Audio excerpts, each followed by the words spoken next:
హైడ్రా అధికారుల తీరుపై Telangana high court serious అయింది. ఆర్మీ భూములకు ప్రవేశిస్తే హైడ్రా అధికారులకు సంకెళ్లేయాలని ఆదేశించింది. లోతుకుంట భూములపై విచారణలో భాగంగా ధర్మాసనం ఈ వ్యాఖ్యలు చేసింది. భూముల్లోకి ఎవరొచ్చినా అదుపులోకి తీసుకోవాలని పేర్కొంది. ఇప్పటికే హైడ్రాను తీవ్రంగా మందలించింది కూడా హైకోర్టు.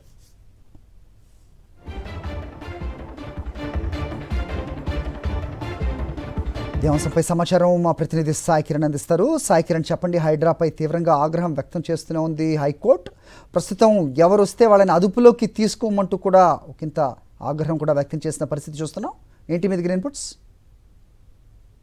మల్కాజ్గిరి జిల్లా లోతుకుంట సంబంధించినటువంటి ఒక ల్యాండ్ ఇష్యూ పైన హైకోర్టులో ఇవాళ విచారణ జరిగింది. హైడ్రాకు పైన చివాట్లు పెట్టింది హైకోర్టు. సో ఇప్పటికే గత విచారణ సందర్భంగా కూడా రంగనాథ్ పైన తీవ్ర వ్యాఖ్యలు చేసింది హైకోర్టు ధర్మాసనం. రంగనాథ్ హ్యాబిచువల్ అఫెండర్లా మారాడు, అంటే అలవాటు పడ్డ నేరస్తులా మారాడు. హైకోర్టుకు విచారణకు రమ్మన్నా కూడా ఆయన రాకపోవడం ఇది హైకోర్టు ధిక్కరణ.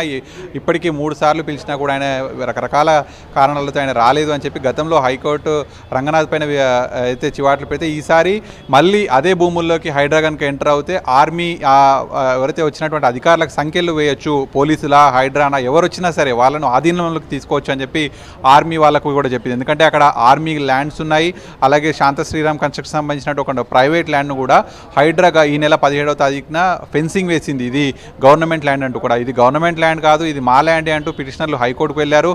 సో అక్కడ హైకోర్టులో జరుగుతున్నటువంటి సమయంలోనే హైడ్రా అక్కడికి వెళ్ళిపోయి అక్కడ ఫెన్సింగ్లు వేయడాన్ని పూర్తిగా హైకోర్టు తప్పు పట్టింది. సో దీనిపైన గతంలో హైకోర్టులో హాజరు కావాలని చెప్పి హైడ్రా కమిషనర్ రంగనాథ్ను హైకోర్టు ఆదేశాలు ఇచ్చినప్పటికీ కూడా ఆయన అప్పట్లో కూడా హాజరు కాలేదు. హాజరు కాకపోవడంతో రంగనాథ్ను ఇది కేవలం హైకోర్టు అంటే లెక్కలేతనంగా మారిపోయింది. రంగనాథ్కు హ్యాబిచువల్ అఫెండర్ అనేటువంటిది ఒక క్రైమ్ టర్మినాలజీలో మనం ఈ లాంగ్వేజ్ను వాడుతుంటాం. ఒక దొంగ రిపీటెడ్గా దొంగతనాలు చేస్తే ఆ టర్మినాలజీ అనేది వాడుతుంటాం. కానీ ఇక్కడ హైడ్రా కమిషనర్ రంగనాథ్ కూడా హైకోర్టుకి రమ్మని చెప్తే ఆయన రాకపోవడం, అలాగే హైకోర్టు ఆదేశాలను పాటించకపోవడం పైన హ్యాబిచువల్ అఫెండర్ అనేటువంటి ఒక తీవ్ర పదాన్ని ఒక ఐపీఎస్ అధికారికి వాడడం పట్ల రాష్ట్రంలో తీవ్ర సంచలనం మారింది. సో మళ్ళీ ఇవాళ కూడా హైకోర్టు ధర్మాసనంలో హైకోర్టులో జరిగినటువంటి విచారణ మళ్ళీ తీవ్ర చర్చకు దారితీసింది. అయితే హైడ్రా చేస్తున్నటువంటి తీరును పట్ల హైకోర్టు పూర్తిగా కూడా అసహనం వ్యక్తం చేస్తూ ఒకవేళ హైడ్రా అధికారులు కానీ పోలీసులు కానీ మళ్ళీ ఆ ల్యాండ్ జోలికి వస్తే వారికి సంఖ్యలు వేయండి అని చెప్పి ఆర్మీకి కూడా ఆదేశాలు ఇచ్చింది. సో ఇక్కడ ఈ వ్యాఖ్యలపైన పూర్తిగా చర్చ జరుగుతుంది. మరి దీనిపైన అటు రాష్ట్ర ప్రభుత్వం కావచ్చు హైడ్రా ఏ విధంగా రియాక్ట్ అవుతుందో చూడాల్సి ఉంది. రైట్, ఎలా చూడాలి అంటే హైకోర్టు పదే పదే మందలిస్తూనే ఉంది, అయినా హైడ్రా మాత్రం తన పని తాను చేసుకుంటూ పోతున్నట్టుగా కనిపిస్తున్న క్రమం మనం చూస్తున్నాం. ప్రస్తుతం లోతుకుంటలో ఆర్మీకి సంబంధించిన ల్యాండ్పై కూడా ఈ హైడ్రా ఎందుకు కన్నేసినట్టు దాని పూర్వఫలాలేంటి?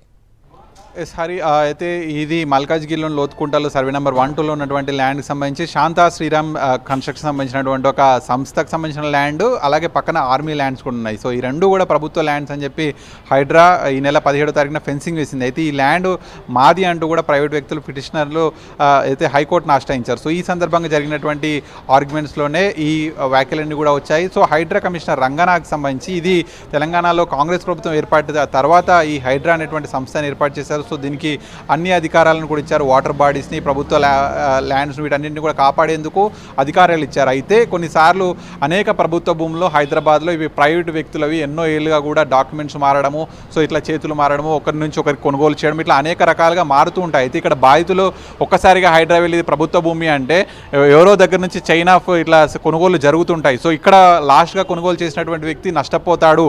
సో వాళ్ళంతా కూడా కోర్టులోకి వెళ్లాల్సినటువంటి పరిస్థితి వస్తుంది. మొదట ఎవరైతే కబ్జా చేసినటువంటి వ్యక్తి ఇట్లా 4-5ఊరికి అమ్ముకుంటూ పోతే మొదట చేసినటువంటి వ్యక్తిని వదిలేస్తున్నారు. ఎవరైతే అధికారులు ఈ రిజిస్ట్రేషన్స్ మారుస్తున్నారో అధికారులను వదిలేస్తున్నారు. చివరిగా కొనుగోలు చేసినటువంటి వ్యక్తుల పట్ల చాలా కఠినంగా వ్యవహరిస్తుంది ఈ హైడ్రా. అసలు ఎక్కడ కూడా వాళ్ళకి నష్టపరిహారం చెల్లించేటువంటి సమయం, వాళ్ళకి చర్చించేటువంటి సమయం కావచ్చు, లేకపోతే అసలు అక్కడ ఏం జరిగింది అనేటువంటి తేల్చే సమయం కావచ్చు, ఇవన్నీ సమయం ఇవ్వకుండానే హైడ్రా వెళ్ళి అక్కడ ఫెన్సింగ్ వేయడం పట్ల బాధితులంతా కూడా ఆగ్రహం వ్యక్తం చేస్తున్నారు. హైడ్రా చర్యల పట్ల తీవ్రంగా కూడా ఆగ్రహం వ్యక్తం చేస్తున్నారు. సో ఖచ్చితంగా ఇదే తీరు హైడ్రా పైన హైకోర్టు ధర్మాసనం కూడా అయితే చివాట్లు పెట్టినటువంటి పరిస్థితి ఈరోజు జరిగినటువంటి ఆర్గ్యుమెంట్స్లో కూడా చూసాం. ఓకే సాయి కిరణ్.